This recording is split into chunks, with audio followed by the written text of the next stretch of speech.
Visiting the cemetery at night was never something I planned. It's not the kind of thing anyone does by choice. But on that day, circumstances forced me. It was a family tradition my grandmother insisted on upholding, lighting candles at the graves of loved ones whenever their birthdays approached. I had been putting off the visit all day, and by the time I finally had the chance to go, it was already late. Too late for most people, but not for me.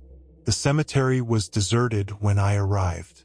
A soft wind blew, rustling the trees and making the fallen leaves scrape across the ground in a disturbing way. The iron gate creaked as I pushed it open, and I was immediately enveloped by the heavy silence of the place.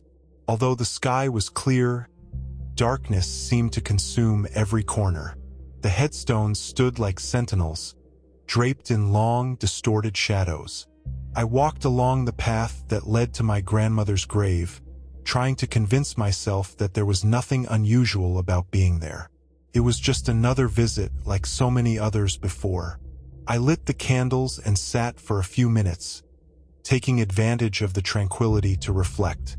Everything was quiet, and for a moment, I managed to relax. But then, something caught my attention. In the distance, I saw a small group of people. They were gathered near a headstone, not far from where I was. At first, I thought they were other visitors, perhaps doing the same as I was. However, there was something strange about them. They didn't move like people in mourning or reflection. They stood still, in a circle, as if waiting for something. I continued watching, unsure of what to do. The group didn't seem to be doing anything other than standing there, murmuring to one another.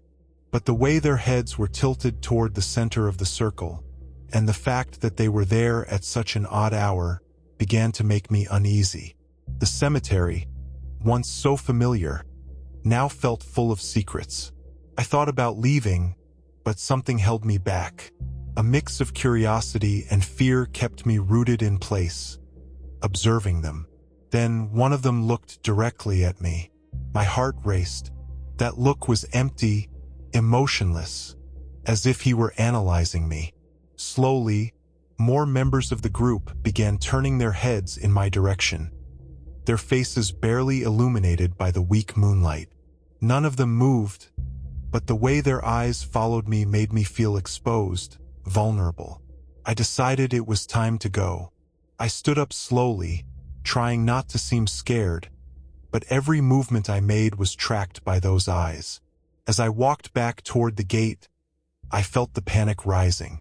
The cemetery seemed darker now, the headstones taller, the trees more suffocating, and the silence felt deeper, as if it were swallowing the sound of my footsteps. Then I heard it. Footsteps. The sound was faint at first, almost imperceptible. I looked back, and the group had dispersed. But there was no relief. They were moving now, slowly, in my direction, like shadows spreading across the ground. I didn't run immediately, because my mind was still trying to find a rational explanation. But fear gripped me when I realized that every time I glanced back, they were closer, silent but deliberate, following me. My legs started to tremble. The only sounds I could hear now were my hurried footsteps and my labored breathing. The gate was still far away, and with each step, I felt more surrounded. There was no doubt anymore, they were chasing me.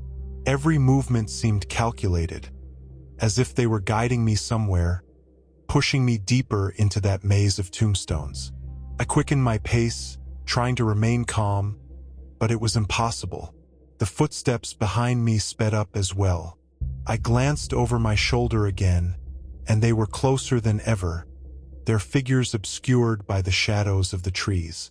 They didn't shout, didn't run, but their presence was suffocating, a silent threat closing in.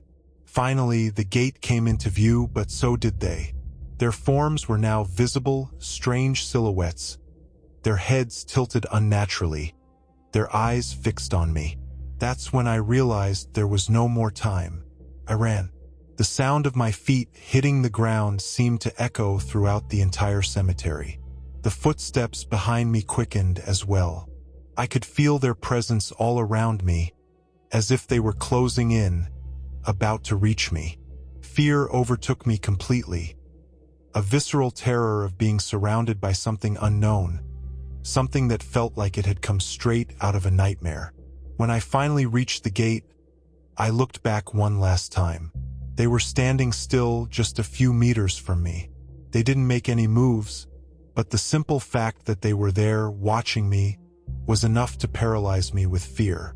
One of them, barely illuminated by the faint light, gave a subtle smile. That was the last thing I saw before I crossed the gate and ran down the stone path. It wasn't until I was far away, with adrenaline still coursing through my body, that I realized my mind was trying to process what had just happened. Those people, or whatever they were, seemed to know exactly what they were doing. Calm, as if they had been waiting for me, as if I had crossed their path by accident. To this day, I avoid cemeteries at night. The silence and darkness, which once brought me peace, now remind me of a night when I was chased by something I still don't understand.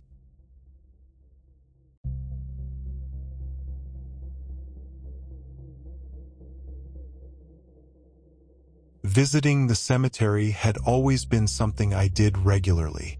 There was nothing strange about it for me. It was a calm place of reflection, where I could visit my grandfather's grave and feel a connection with him, even though he was no longer here. I never felt uncomfortable. On the contrary, that place was always a refuge of silence, until that night. That day I was running late. Work had dragged on longer than expected, and by the time I finally got out, it was already getting dark. I thought about postponing the visit until the next day, but something inside me pushed me to go. Rain was threatening to start, and the sky was overcast, but I told myself the comforting silence of the cemetery awaited me. I arrived just as the sun was setting, and the place was deserted as usual. Few people visit cemeteries at night, but that had never bothered me. I walked along the familiar paths, passing by the headstones I knew so well, until I reached my grandfather's grave. The cold wind made the tree leaves whisper around me, but the silence there was almost tangible. I started arranging the wilted flowers on the grave, lost in my thoughts. That's when I noticed, out of the corner of my eye, that someone was standing in the distance. I tried to ignore it, but something made me look again. It was a man standing far away, near one of the headstones.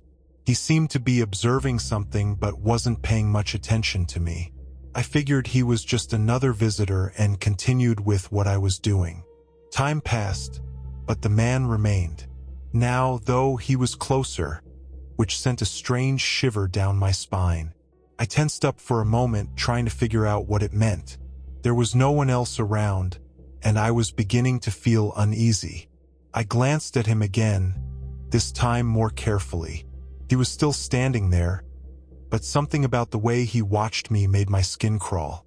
I decided to hurry. I placed the flowers down and prepared to leave, but as I stood up, I saw him again. He was even closer now. There was no longer any way to ignore the growing sense of danger. The cemetery, which had once seemed so calm and safe, now felt like a maze of shadows, full of dark corners and dead ends. I tried to walk back to the gate, pretending not to be bothered. Each step felt heavier, as if the air around me was becoming denser. I discreetly looked over my shoulder, and each time he seemed to be closer. There was no more doubt. He was following me. My instincts began screaming at me. The man didn't say anything, didn't make a sound, but his presence was suffocating. He advanced silently, as if he knew exactly what he was doing, waiting for the right moment. My heart began to race, pounding so hard it seemed to echo off the graves around me. The place I knew so well had turned into a terrifying labyrinth. I tried to pick up the pace, but he kept following close behind. My body went into full alert, and I didn't know what to do. My legs began to shake, and my eyes scanned the surroundings, desperately looking for a way out.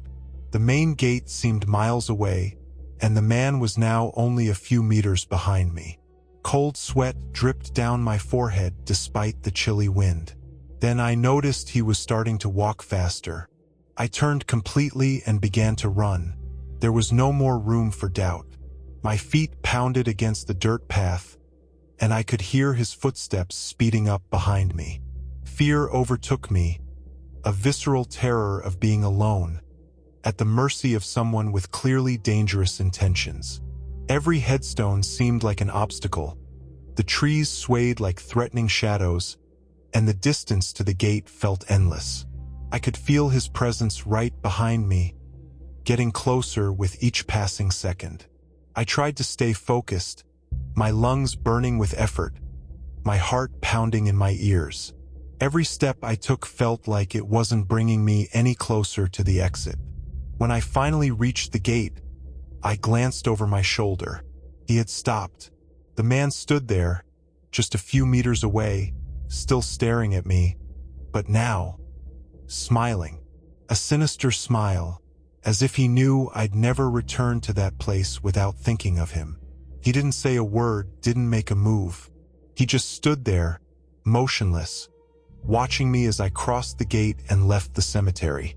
My whole body trembled when I reached my car. I don't know how I managed to drive home, but I made the entire trip in silence, with my hands still sweaty and my heart racing. I never found out who he was or what he wanted from me, but to this day, every time I think about going back to the cemetery, that same shiver runs down my spine. And I know that if I ever return, he'll be waiting.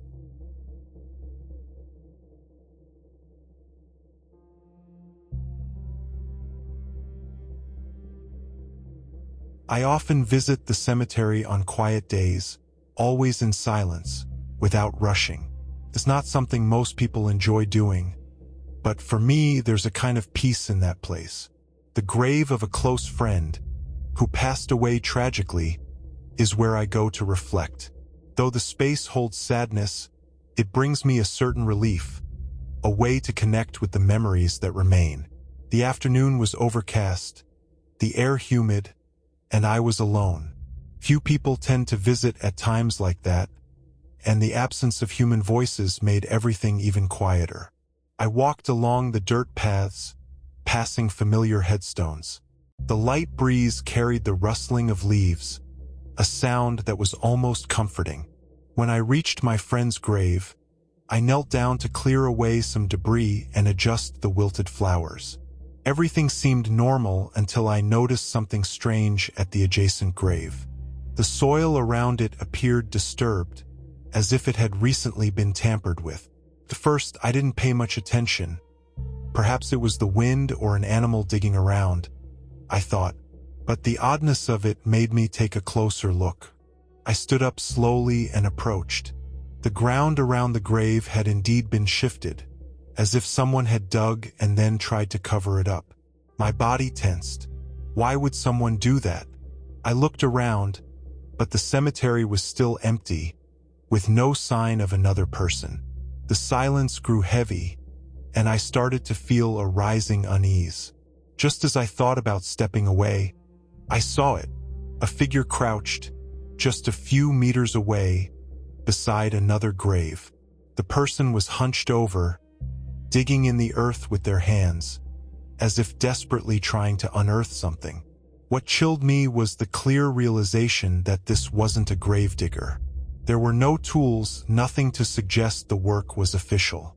Everything was being done with a furtive care, the hands sinking into the soil with an almost frantic intensity. My instincts screamed for me to leave, but something kept me rooted in place. It was as if my feet were anchored to the ground. I watched the figure for a few more seconds, trying to comprehend what they were doing. The air around me felt thicker, harder to breathe. I didn't know whether to confront them or quietly slip away. The mystery held me there, but the fear gripped me tighter. Then, the figure stood up, moving slowly and deliberately. My mouth went dry when I realized they were holding something, a small, indistinct object covered in dirt. The figure partially turned, and for a moment, my heart stopped. Their face was hidden under the shadow of a hood, but something about their posture, the restrained and almost calculated movement, made me realize I was witnessing something I wasn't supposed to. Before I could react, the person began walking toward the cemetery exit. Their steps were calm, but the sense of danger grew with every second. As they passed by me, just a few meters away, a chill ran down my spine. The air felt colder, heavier. I tried to stay composed, but my mind was racing. As soon as the figure disappeared over the horizon of the cemetery, my feet finally moved. I ran to the gate, my legs trembling, my heart pounding in my chest. Something inside me told me I should have done something, alerted someone, called the police, anything. But the truth was, I didn't know what had happened there, nor who that person was. In the following days, the memory of that scene wouldn't leave my mind. I decided to return to the cemetery, determined to understand what I had witnessed. I reported the incident to a staff member, but he seemed skeptical, as if it were just a product of my imagination. That's when he suggested we check out the grave I had mentioned, the one where the soil had been disturbed. What we discovered chilled me to the bone. The grave had clearly been vandalized. There were signs of digging, the soil removed in a rough manner. But the strangest part was that nothing seemed to have been stolen. No jewelry, no valuables. Only the body was different. It was as if someone had moved it. The staff member couldn't explain it and said they would treat the case as an act of vandalism. But something about it didn't add up. I left the cemetery that day with a terrible feeling. The figure I saw, the object they were holding, these were not coincidences. There was something more going on, something I still haven't been able to understand. Since then, every time I pass by that cemetery, the same shiver runs down my spine. And I know that whoever that figure was, they were doing something far more sinister than simply exploring graves.